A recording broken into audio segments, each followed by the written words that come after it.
This is Freak Athletes ABX, and that's the ABX prototype, Iron Masters Super Bench Pro, Reps Nighthawk, their Blackwing, and I own too many benches. We're going to talk about where the ABX ranks in a very stacked lineup of adjustable benches, and if all of its features and attachments make it the new king of versatility. And most importantly, if it's worth the money, because this is not a budget bench. Now, I had the opportunity to test and give a ton of feedback on the prototype, and I do think this is a very good bench, so we'll cover those changes as well. If you're familiar with Freak Athlete, then you know that their advertising budget is only dwarfed by the amount of things they're telling you this thing can do. That's what the X stands for in ABX. It's supposed to be 10 different machines. So let's start the counter. It's a flat bench, an incline bench, and a military bench frame, which those do all kind of feel like one thing, but one of my favorite features of Prime Shorty Bench is the removable head pad, because during something like seated dumbbell overhead press, it's gonna give my shoulders more space to maneuver. So you can see here, I've got a little more space, and it just makes the whole thing more comfortable. Also, if I do an overhead tricep extension, you can see how deep I can get here. There's nothing in my way. Now, this is one of the things they changed over from the original prototype.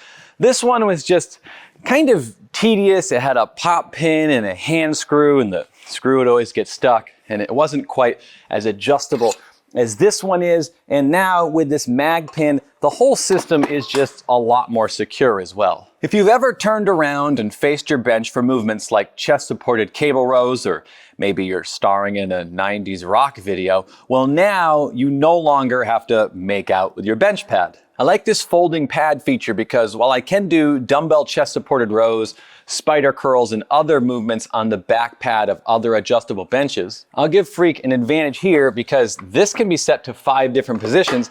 And since you can drop the back angle, that adjustability gives you a few more options of things you can do with it, which that is not one of the things they advertise you can do. And then I should have checked that ceiling height and maybe the weight capacity before I did that, but at least we know it's stable. Now, is it a chest supported row machine?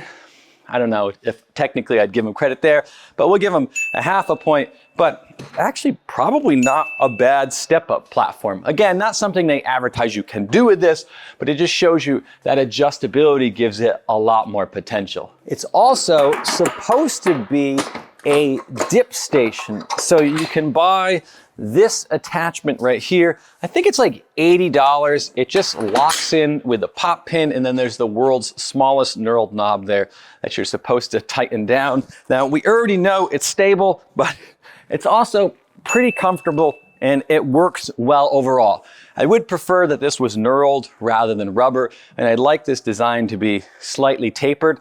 That way you could position yourself wherever the width is most comfortable for you. But outside of those nitpicks, I think it's solid for the price. If this all looks familiar to you, that's probably because Iron Master has been using this exact same design for many years now. What a weird coincidence. Now, wouldn't that be great if that worked out in Iron Master's favor? So this is their preacher curl attachment. And this might seem like a weird coincidence as well, but it kind of fits right in there. I guess it's a good thing I've got affiliates with both these companies. Now I have an adjustable preacher curl station. Maybe Freak will get those 10 machines after all. And maybe I should stop pushing my luck with these companies. But if you enjoy my honesty, then hit that subscribe button. In fairness to Freak, Rep, Bolt, and GetRx bench attachments all work together as we showed in our bench buyer's guide. And there's a lot of other companies taking heavy inspiration from each other. Also, in fairness to Freak, they do have their own curl attachment. It attaches on the rear spine and tilts with the head pad, but it's a little tight getting your hand in there to change the angle once installed. For preachers, I like it. It works well for me. It's comfortable, but Winnie's arms end up on the seams, so it's not as comfortable for her. You can also play around with the pad and back angles to find what works for you, but depending on your build and the angle, your Easy Curl bar may hit the back support as well. It can also be used for incline curls, but regardless of how I've adjusted the sliding arm pads, it just never felt great to me. So is it worth the $200? Well, technically I didn't pay for it, so my opinion might be about useless here. Thanks, Freak, for sending it out free for review. I don't know, with Ironmaster's attachment coming in at $150 shipped, sure, it can't do as much and the build quality's not as good, but if I'm just trying to do preacher curls, I might try to save the $50. All right, they've also got a sit-up or leg roller attachment that just installs like every other one does. Just pop it in there, and this is designed to allow you to do core work. So if you see down there, or maybe you can't see, there's actually an angle marking that says which angle you should set this thing to, but there's technically nothing stopping you from going a little taller with it, except maybe your IQ, because this is a really dumb idea. But again, pretty stable. I guess we'll give them another machine there. It would make for a pretty good inversion table if you could drop this pad down, but you can't. Still, it's solid for core work, but if you're looking for something to do a lot of decline pressing on, the seat not being able to decline makes it a little awkward. Although bonus points to Freak because you can reverse the attachment for Nordics and even use a band on the bench or another stable surface to make them a little easier. Before we get too far though, it doesn't matter how much it can do if it's not a good bench in the first place, right? So we'll get to the leg developer and other things Freak's done with this thing, but let's talk about some of the other features they've built into this bench. So right here, you can see as I move the back pad, notice the seat moving there. That's their auto adjusting zero gap feature. They can't say zero gap because Rep trademarked that, but whatever they call it, that auto adjusting back pad. Then there's other things that Freak's implemented into this to make it stand out. I spent a lot of time sending Freak my feedback and thoughts on the prototype, and I think they've done a pretty good job of addressing my criticisms, not only aesthetically, because I do think this kind of looks maybe a little boxy and cheap, but they've also upgraded it functionally as well. When it comes to looks, they've switched from laser etched markings to laser cut and even added another back position. The seat's gone from 3 positions to 5, and they've added angle markings there as well. And the entire design just looks more fluid, less boxy. I'm not sure the correct term. I'm not a designer. I just critique other people's work because that's a lot easier. Seriously though, everything's been upgraded from the plates covering the mechanisms down to the metallic powder coat that gives the finish a subtle sparkle like a vampire from Twilight. Did I just date myself with that reference? If you can enhance things or add features without detracting from something else, I'm all for it, but it's the function that I really care about. I think Freak's done a pretty good job of addressing my criticisms there as well. So for example, on the prototype, if the seat was all the way up and I try to drop the back pad, you can see them physically getting stuck together. Like it's really bad right there. They're getting crushed here. And now I can't adjust this unless I bring the back pad back up. Now I can adjust the seat. And that was my problem with Rep's Blackwing. The zero gap feature is clunky. I don't want to follow a multi-step process to adjust my bench.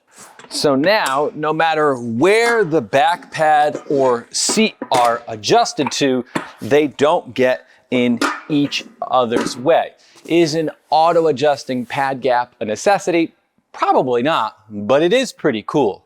Big pad gaps are really only an issue on cheap benches or on older benches. But if it does everything on its own and I don't have to think about it, and it just works, it's kind of nice because you can see right here, even if I did purposely set myself up in the seam, I don't really feel it.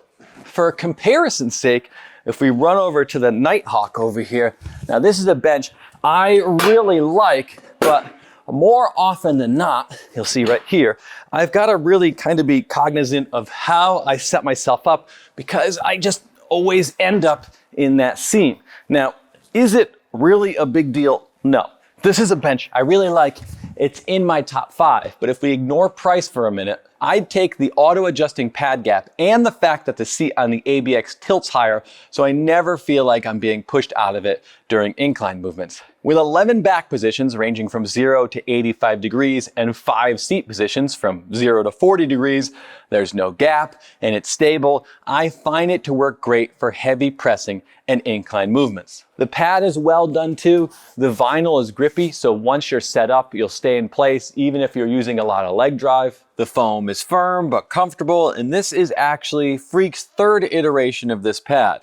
The first was too thin and soft, then it was way too stiff and firm, and this is about identical to the feel of Reps pads. At 12 inches wide, it's what most people would find to be about the perfect width, where it's supportive during bench, but also not so wide that it's restrictive of your shoulders during other movements. Honestly, all these companies with their pads are really just copying Rep, which makes sense. They have some of the best pads on the market outside of Rogues, but the differences in quality isn't quite as drastic as it used to be. Now, the most important test a bench can pass, we're gonna pull Winnie in for this part, is the wife test. So I don't have much problem moving these big, heavy benches around, except maybe the Nighthawk. This thing is kind of stupidly heavy with all the mechanisms in the front. But Freak and everyone else know the first thing I do when these benches come in is ask my wife to move them around and use them. So can you move the Blackwing? No. Okay. So, all right, that's pretty normal. Start moving those then. Okay. So while she does this, you'll see how easy they are. The Blackwing has a feel weight of 63.5 pounds when you pull here. Just to put that in perspective, as we get super nerdy, the Nighthawk and Super Bench Pro are just under 40 pounds, so much lighter. And then Prime's Shorty and the ABX are just over 45 pounds. So again, not having much problems here. And then give us the old ABX, the reason we're here. So she can maneuver this all over the place. It does store vertically upright. Can you give it the old kick test? That's one way to kick it. That's a very slow and dramatic kick, but you can see it's pretty stable. This is not a legitimate test, but when you have toddlers, their best talent is trying to murder themselves. So for us, it is a legitimate test. All right, you can go back to your stepper review. Is that thing ever gonna come out, that video? Maybe. It also has a pretty compact footprint, nearly identical to the Nighthawks, which helps with its maneuverability, and it's within IPF specs for height at just about 17 inches tall, which is helpful if you're trying to plant your feet during exercises. Regardless of your height, that should work out for you. And the tripod design is nice too, because if you tend to tuck your feet during movements, that front foot won't get in the way. So overall, a very well done bench, but we're not done yet because we've got the leg developer. Oops, somebody left that cable in the way. That is removable, by the way. So to attach this, essentially you set the bench to 15 degrees. You can see that LD there for leg developer, and then just line up the receiver port and the tube. Of course, engage your pop pin so it locks in. You really should lock this nut down over here, but I'm going to completely ignore it as normal. And then all I'm going to do is install this pin that goes in the back, and it just tightens everything down and gives it a little more rigidity. So this is a plate-loaded leg extension and leg curl, and obviously you can put your cable machine on it too, but for leg extensions, once you're in position, you can see I've got a pretty good stretch here. My legs are pretty far back. I will say, if I were to nitpick and complain a little bit, I think the resistance is a little weak at the start, which makes sense. For all plate-loaded devices, the resistance is going to be at its peak when the plate is perpendicular to the ground. But overall, it's solid. I can even do unilateral movements off it. It doesn't bend or twist. If I had to complain a little bit, again, I'd say I'd like if the handles were a little further back, because when I reach back like this, I kind of want them here. But again, solid overall. And the padding that they've added right here makes it a lot more comfortable than other leg developers you'll find for benches. You can make the resistance curve better by hooking this up to your cable machine. Now, this is probably not how you're supposed to set this up, but it's how we're doing it right now. Again, imagine I actually removed this cable so it wasn't in my way, and then you're just going to hook it up to your cables here. The last step is essentially, at least what I do, is I manhandle the entire thing into place, so you're gonna get some tension at the start of that movement. And now I've got a much better resistance curve.